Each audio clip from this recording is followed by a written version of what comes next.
Whatever happened to the innovative and influential rock band the Byrds? The story of rock music is impossible to tell without discussing the Byrds.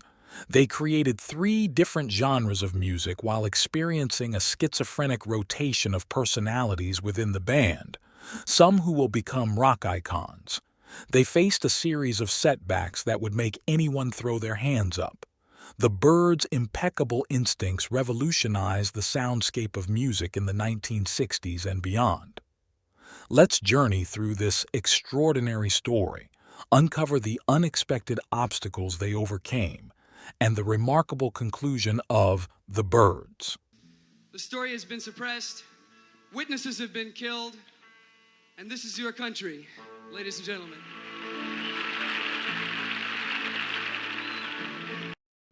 In 1962, the Byrds' founding members Roger McGuinn, Gene Clark, and David Crosby are each playing in commercial folk bands touring the coffee house circuit. McGuinn is playing as a junior member of Chad Mitchell Trio, Gene Clark is playing in the New Christie Minstrels, and David Crosby is performing with LeBaxter's Balladeers. Then 1964 rolls around, and the Beatles land and Beatlemania dominates the music scene. During the early days of the British invasion, the Beatles have 5 consecutive number ones on the U.S. charts, and folk musicians quickly begin to abandon their folk music aspirations. In 1963, Roger McGuinn, who then went by Jim, is playing the 5-string banjo, 12-string guitar, and singing harmonies in New York as a studio musician for acts such as Judy Collins, Simon and Garfunkel, and Bobby Darin when Beatlemania struck. Trusting his instincts, he soon left New York for Los Angeles. It started at the Troubadour in L.A. I was playing a solo gig there, and Gene Clark was out in the audience one night, and he said, "I like what you're doing." I was kind of blending folk music and rock a little bit myself. And so he and I started writing songs, and David Crosby walked in the next day and started singing with us. And he knew a guy who had a recording studio that we could use free. That was a big thing back then because studio time was expensive, and it still is. So we got to use the studio every night after midnight, all we wanted to. We made all these demo tapes, and we were really just practicing with the tape machine on. And so we formed the group around 3 of us, and then Crosby was supposed to be the bass player, but he decided he didn't want to play bass. We got a bass player. We got Chris Hillman to play bass, and then we needed a drummer, so we kind of scouted around on Michael Clark, and he looked a lot like Brian Jones, so we thought this would be a good guy to get in our group. They are performing Beatle-esque renditions of folk songs and singing harmonies. This blending of 2 different elements of music genres will become the single most important ingredient to the band's success, which is soon on the horizon. Dixon soon realizes their talent and takes them on as their manager. He soon gets a copy of the then unreleased Bob Dylan song Mr. Tambourine Man, which he felt would make an effective cover. Dixon invited Dylan himself to World Pacific to hear the band perform. Dylan appeared one night with Bobby Newirth and Victor Maymudis at the studio, and he had just gotten back from England meeting the Beatles, and he was all jazz because he'd met John Lennon, and he and John had become pals, and so he came in, and we did a little show for him. And I believe Lenny Bruce came down with a bunch of his freaks and stuff, and it was quite a little crowd we had there. You know, we had the real outlaw crowd of L.A. right there with us, and they all loved it. They totally loved it. Dylan totally loved it. He said, "Man, I've never heard anything done to my music like that. I really like this." Between sundown's With a helpful recommendation from jazz trumpeter Miles Davis, the group signed a recording contract with Columbia Records on November 10, 1964. 2 weeks later, during a Thanksgiving dinner, the Jet Set decided to rename themselves. It was actually over Thanksgiving dinner, and I got the idea just from the turkey. I mean, it was sitting on the table, and we were all eating, and we were trying to think of a name. And I said, "What about Byrds's?" Because Dino Valenti had written a song called Byrds's. And it was actually a very clever song. It was very cute. And Roger turned around and said, "No, how about just Byrds?" And he said, "And spell it with a Y, like the Beatles spelled a beat, like Beatles was beat, right?" And I said, hey, that sounds good to me. So we took a vote on it. Everybody said, fine. And that was it. A major characteristic of the band's sound is their clear harmony singing, which usually featured McGuinn and Clark in unison, with Crosby providing the high harmony. McGuinn soon changes to a Rickenbacker 12-string guitar after seeing George Harrison play it on A Hard Day's Night. This change will become another key element in the sound of the Byrds' first single. McGuinn said of the change, "It doesn't ring, but if you add a compressor, you get that long sustain. To be honest, I found this by accident. The engineer, Ray Gerhardt, would run compressors on everything to protect his precious equipment from loud rock and roll. That's how I got my jingle jangle tone." Gene Clark soon switches to tambourine, and with that the Byrds develop their sound as they enter the studio in January 1965 to record Dylan's Mr. Tambourine Man. Since the band is not fully gelled yet, producer Terry Melcher hires the Wrecking Crew, a group of LA session musicians which includes Leon Russell on electric piano, to play some of the instruments on the single.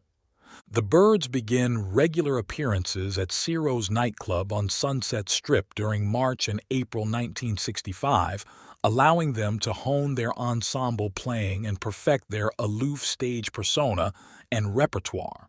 The club is just a short drive from their Laurel Canyon residence, where many musicians are beginning to move to and hang out. They develop a following which include regulars on the Sunset scene: Peter Fonda, Jack Nicholson, Arthur Lee of Love, and Sonny and Cher. Then on March 26th, Bob Dylan makes a surprise appearance at Ciro's and joins the Byrds on stage. This generates a huge buzz, and soon the Byrds amass a large following of young people on the Strip coming to see them. Some will later observe this is the beginning of young bohemians in LA evolving into the beginning of the counterculture movement. Finally, on April 12, 1965, the Byrds single, Mr. Tambourine Man, is released, becoming their first #1. The song combines harmonies, a jingly, jangly guitar melody with the tambourine along with Dylan's intellectual lyrics, and sounds like nothing heard before. The Byrds had created the folk rock genre by combining folk lyrics with a rock sound. Hey, Mr. Tambourine Man, play a song for me. The album is released in June and charts up at #6. Gene Clark, who was the Byrds songwriter, includes his song "I'll Feel a Whole Lot Better," which has gone on to become a rock music standard, with many critics considering it one of the band's best songs. It was a weird time of my life because, everything was changing so fast, and I knew that we were becoming popular. I could feel this thing happening. And I didn't know how far it was going to go, but I believed in, in the Tambourine Man thing and all that. And this girl was a funny girl. She was kind of a strange little girl, and she started to bother me a lot, And I just wrote this song. I said, I'm going to feel a whole lot better when you're gone. And that's all it went. But I wrote the whole song like within a few minutes. And I probably feel a whole lot better when you're gone. They became hugely influential, and other musicians wanted to emulate that sound of folk rock harmonies, which would come to be known as the California sound. Their ability to play a variety of different sounds was becoming apparent on the first album. However, trouble is brewing behind the scenes. Just as the Beatles' music inspired the Byrds, so did their style. They began to gain popularity for their fashion sense, dressing in Beatles-inspired suits, and McGuinn's granny-style glasses he also picked up from George Harrison. The look would be emulated by the young counterculture throughout the 60s. The contemporary music press were critical of the Byrds' live performances in their early career. They were known for their aloofness. The British are known for having high standards, and their media were very unkind to the Byrds, and during the August 1965 tour of England they were particularly scathing.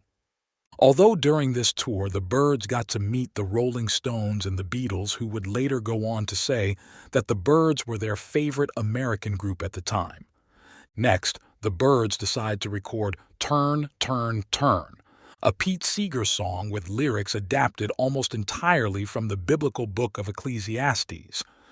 She did it on her third album, which I was on, and I'd say definitely it had a large influence on me to do that song because when the Byrds, after we'd had success with Mr. Tambourine Man, somebody was asking me if I knew Turn, Turn, Turn, and of course I did because I'd just been playing it with Judy.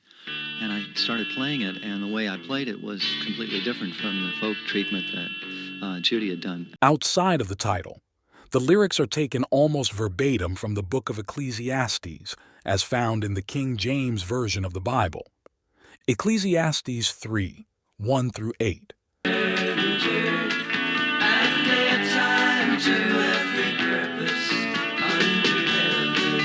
The song is a plea for peace, right as social unrest and chaos are ramping up in the U.S. The Vietnam War, civil rights protests, and Watts riots in Los Angeles have people longing for a return to peace and civility. The song, Turn, Turn, Turn, was a much-needed expression of the way many people were feeling.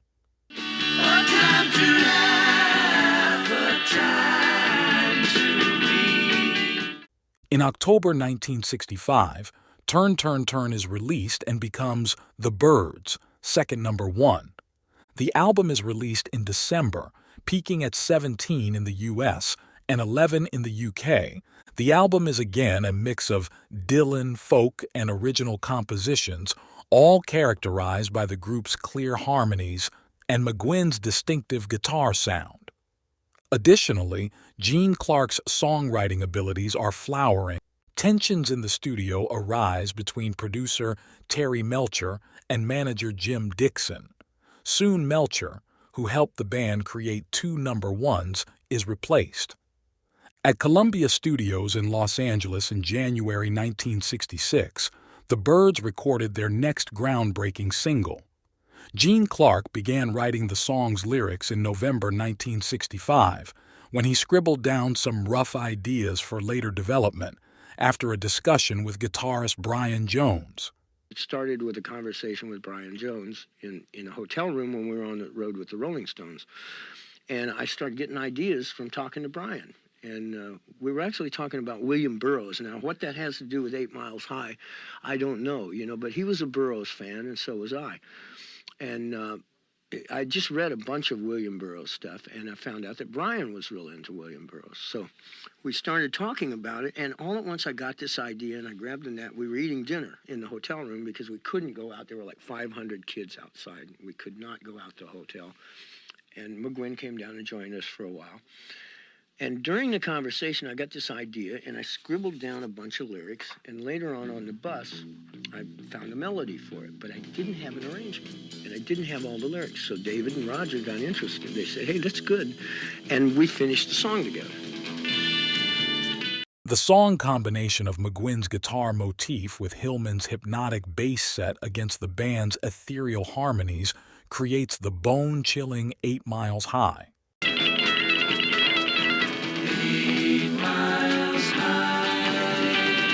The experimental nature of the song placed the Byrds firmly at the forefront of the burgeoning psychedelic movement. Critics often cite 8 Miles High as being the first bona fide psychedelic rock song, as well as a classic of the counterculture era. The Byrds have now developed their sound into psychedelic rock. Shortly before the release of the song, Gene Clark left the Byrds due to his fear of flying, which made it impossible for Clark to keep up with the Byrds' itinerary. I just had a nervous breakdown. It really wasn't a fear of flying or anything like that, even though I was starting to get nervous about flying because I'd done so much of it. I'd just done it every day for so long that I was starting to get crazy. And I finally just had it. It was like I couldn't go to New York that day. I just said, look, I've got to rest. I've got to lay down. I'm breaking. I'm falling apart. And I told McGuinn, I said, look, I got to get off this airplane. I'm falling apart, man. I'm just had it. And that's really what happened. I really went to bed for literally 3 months. I mean, I had just broken apart. The tension and the stress and the whole thing of it. Upon release, 8 Miles High was banned by many U.S. radio stations, following allegations that its lyrics advocated recreational drug use. Without Clark, the band was faced with how to move forward without their harmony singer and songwriter.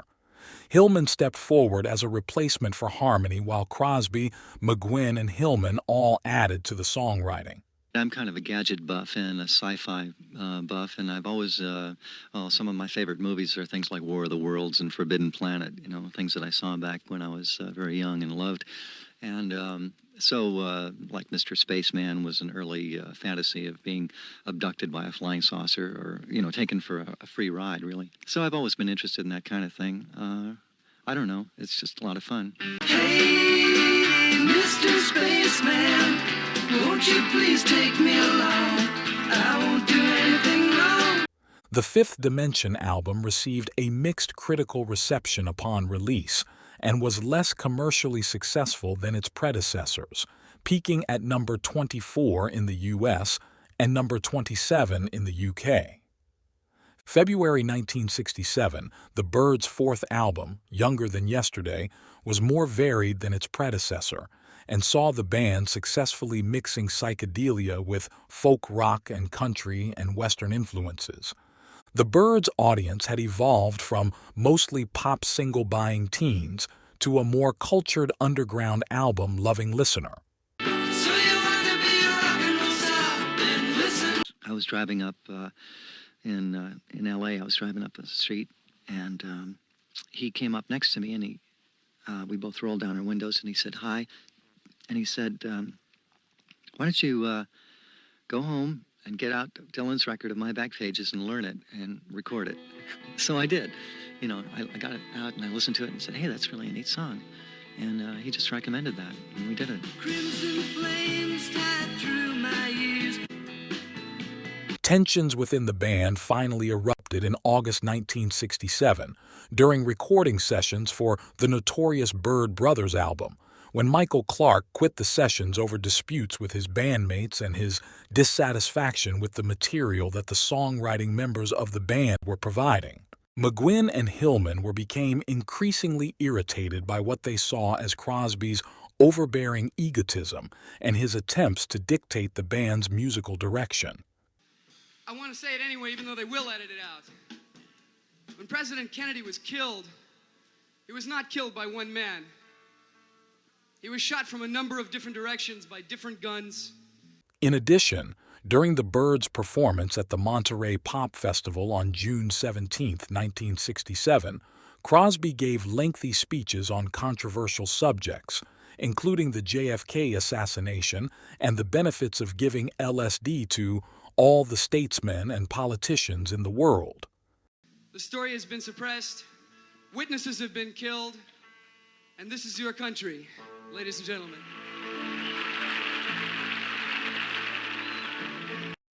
He further irritated his bandmates by performing with rival group Buffalo Springfield at Monterey, filling in for ex-member Neil Young. His reputation within the band deteriorated. Then, in September, Crosby refused to participate in the recording of songs he considered to be inferior to his own. Crosby felt that the band should rely on self-penned material for their albums, rather than cover songs by other artists and writers. When tensions reached a breaking point during October 1967, McGuinn and Hillman drove to Crosby's home and fired him, stating that they would be better off without him. Crosby subsequently received a cash settlement, with which he bought a sailboat, and soon after, he began working with Stephen Stills and Graham Nash in the successful supergroup Crosby, Stills, and Nash. Too often, people, particularly lately, get into this thing, saying, I want to be a star, I want to be a success, I want to make a ton of money. And I think the at least I know the reason that I got into it was because I wanted to play music. And I think the other issues, money, glory, fame, chicks, Gosh, I must be smart. Look how many people are listening. You know, all that stuff are just peripheral, and I think they just pull you away from the essential magic in the middle there. I think it's unfortunate, but I think it's very prevalent. In January 1968, their fifth album, the Notorious Byrd Brothers, saw the band taking their psychedelic experimentation to its furthest extremes by mixing folk rock, country music, jazz, and psychedelia, often within a single song, while utilizing innovative studio production techniques such as phasing and flanging. The album featured contributions from a number of noted session musicians, including bluegrass guitarist and future Byrd, Clarence White. Upon release, the album was almost universally praised by music critics, but it was only moderately successful commercially.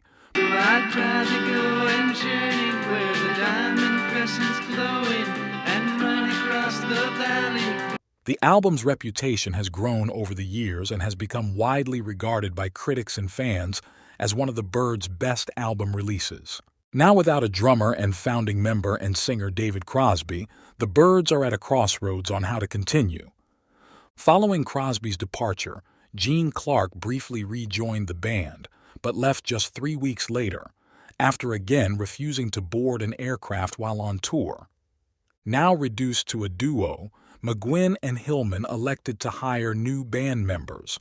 Hillman's cousin Kevin Kelly was quickly recruited as the band's new drummer. McGuinn and Hillman, in a fateful decision for their future of the band, audition and hire Graham Parsons as a keyboard player. Parsons soon moves to guitar. McGuinn initially has plans for a double album. The concept had been to record a history of 20th century American popular music. However, Parsons has plans of his own. He is completely obsessed with country music and is on a mission to bring his love of country music to younger audiences. Parsons convinced McGuinn that a move towards country music could theoretically expand the group's declining audience. Although it was a big departure from the psychedelic and folk rock music that the Byrds had been playing, McGuinn agrees based on Parsons' great enthusiasm for country music and his own instincts. But I was never aware that one was called gospel or rhythm and blues, or blues and rhythm as it used to be called. And the other was called country and western. I never understood that. And I've never been able to get into the further label of country rock. It just doesn't make sense to me. How can you define something like that? I just say this, it's music. Either it's good or it's bad. Either you like it or you don't. In March 1968, the Byrds head to Nashville to record their first country album, Sweetheart of the Rodeo. Parsons would later term cosmic American music as his vision for the album. The songs that the Byrds recorded for the album included You Ain't Going Nowhere and Nothing Was Delivered, two country-influenced Dylan covers from his then-unreleased basement tape sessions. Despite the change in musical style that the Sweetheart of the Rodeo album represented, the inclusion of two Dylan covers provided a link with their previous folk rock incarnation.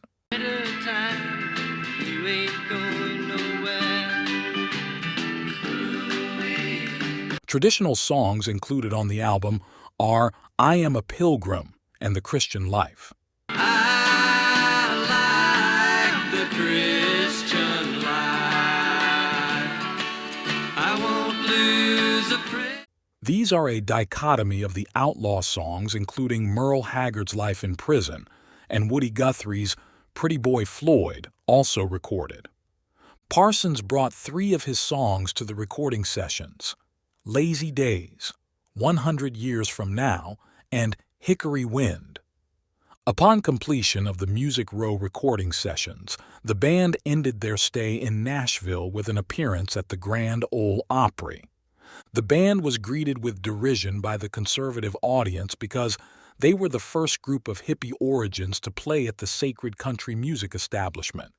In fact, the Byrds had all had their hair cut shorter than they normally wore it, specifically for their appearance at the Grand Ole Opry. Paul Glaser and the Glaser brothers were hosting the Opry at that point. And the condition that they let us do it on was we were going to do our single, You Ain't Going Nowhere. And then I was going to do a Merle Haggard song because they wanted me to do something that the audience could identify with, seeing that they were going to have these long hairs on the Opry. And even though our hair was short at that period, we were considered long hairs because they knew. They think they're really being big-hearted just because they patronize guys like Christopherson or, one or two guys with long hair, or three. But they're really not very open-minded in Nashville. No, man. Some of the best musicians in the world still are starving to death in Nashville. I got on, and Tom Paul Glaser, who's really a prick, man, he says, and now here's Graham Parsons singing Merle Haggard's famous Sing Me Back Home.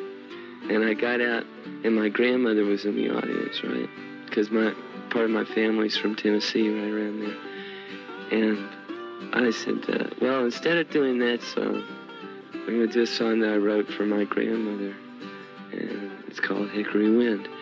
And we did that, and the Glaser brothers just flipped out, man. They were yelling at us from off stage and stomping up, and that Roy Acuff was having fits and stuff.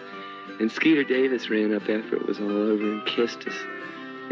She was so happy somebody had blown those guys off. In May 1968, the band embarked on a short European tour, and while in England for concerts at the Middle-earth Club in Blaze, the Byrds met with Mick Jagger and Keith Richards. Parsons and Richards quickly strike up a friendship and begin hanging out and partying. Richards tells Parsons about apartheid in South Africa, which is their next tour stop. The following day, Parsons calls the Byrds and tells them he is refusing to go on with the tour because of apartheid, and he is staying behind in England with the Stones. Furious at his disingenuous attempt to get out of his tour commitment, the Byrds fire Parsons. He sort of has this thing of anybody who's single-minded, he can't take it. When he runs across somebody who won't follow the directions, somebody who says, no, I won't do that. He figures that you're trying to set your own trend or something, and he wants to be the leader. I hung out with Keith Richards for a while, for a couple of months in London. I'd met him several times before on an earlier Byrd tour in Europe. And Keith and I had an affinity for country music. He really loved it. And we started playing it, and then finally he had to go to L.A. to mix Beggar's Banquet. And I was broke. They had left me penniless there.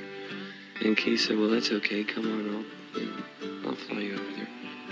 There's a great story of me having to find him one day to do a gig, and he was hanging out with the Stones, and I had to go find him in a session that they were doing in L.A. And I'll never forget Mick Jagger lecturing Graham. Graham's on the floor, and he's going, you get up, you have a show to do, you have an audience you're responsible to. This is 1969, 1970. Wow. Get in the car with Hillman and get moving. And we're busy, we're working here. Once again, the Byrds are forced while on tour no less a missing band member. McGuinn and Hillman replaced Parsons with longtime Byrd-in-waiting Clarence White, who insisted on replacing drummer Kevin Kelly for Gene Parsons.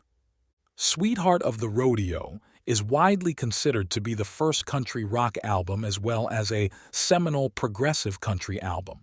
Once again, the Byrds had created another rock subgenre by the misadventure of changing a band member. Nonetheless, Sweetheart of the Rodeo is widely considered by critics to be the Byrds' last truly influential album. The McGuinn-Hillman-White-Parsons lineup was together for less than a month before Hillman quit to join Graham Parsons in forming the Flying Burrito Brothers. So once again, Roger McGuinn is forced to find a replacement for a band member.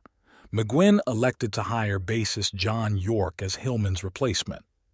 In October 1968, the new lineup entered Columbia Studios in Hollywood to begin recording the Dr. Byrds and Mr. Hyde album with producer Bob Johnston.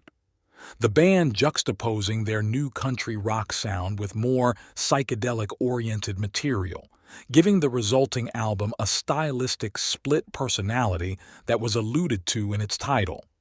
The album was released in March 1969 to generally positive reviews, but in America became the lowest charting album of the Byrds' career, peaking at number 153 on the Billboard album charts. The album fared much better in the UK, where it attracted glowing reviews and reached number 15.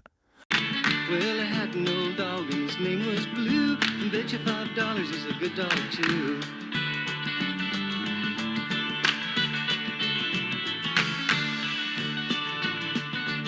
Between June and August 1969, the Byrds worked with their first producer Terry Melcher to complete the Ballad of Easy Rider album. Composed primarily by McGuinn, with some input from Bob Dylan, although not credited, Ballad of Easy Rider was written as the theme tune for the 1969 counterculture film Easy Rider. It flows to the sea, wherever that river goes. The Byrds song, Wasn't Born to Follow from the Notorious Byrd Brothers album, was featured in the film and also included on the Easy Rider soundtrack album in August 1969. A second single taken from the album, Jesus Is Just All Right, was released in December 1969. John York was replaced, at the suggestion of Clarence White, by Skip Batton. In May 1971, the Byrds undertook a sellout tour of England and Europe, which included a performance at the Royal Albert Hall in London. The British and European press were unanimous in their praise of the Byrds' live performances during the tour, reinforcing their reputation as a formidable live act during this period.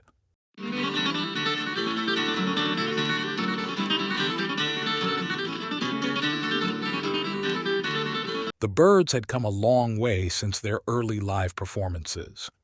When the Byrd Maniacs album was released in June 1971, it was received poorly by most critics. The band themselves were publicly critical of the album upon its release, with Gene Parsons referring to it as Melcher's folly. To grow up, to be a politician, and take over this beautiful... In November 1971, less than 5 months after the release of Byrd Maniacs, the Byrds issued their 11th studio album, Farther Along. Back when Cattle Creek used to sing, its waters are sweet and its banks are... Following the release of Farther Along, the Byrds continued to tour throughout 1972.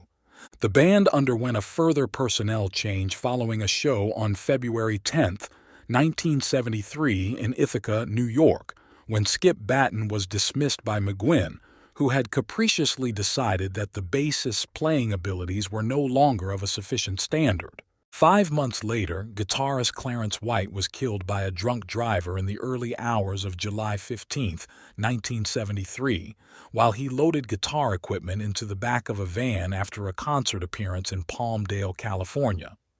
The Byrds' original members planned a reunion that took place in early October 1972, beginning with a rehearsal at McGuinn's house, where the group began selecting suitable material for a new album. The 5 original Byrds booked into Wally Heider's Studio 3 in Hollywood from October 16th until November 15th, 1972, recording their first album together in 7 years. Hello, cowgirl in the sand. Following completion of the album, Crosby persuaded McGuinn to dissolve the Columbia version of the Byrds, who were still touring at that time.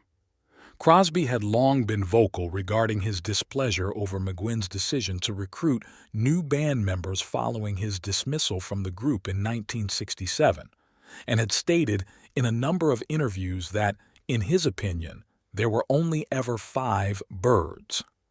In keeping with the new spirit of reconciliation that the reunion fostered, McGuinn permanently disbanded the Columbia lineup of the group in February 1973.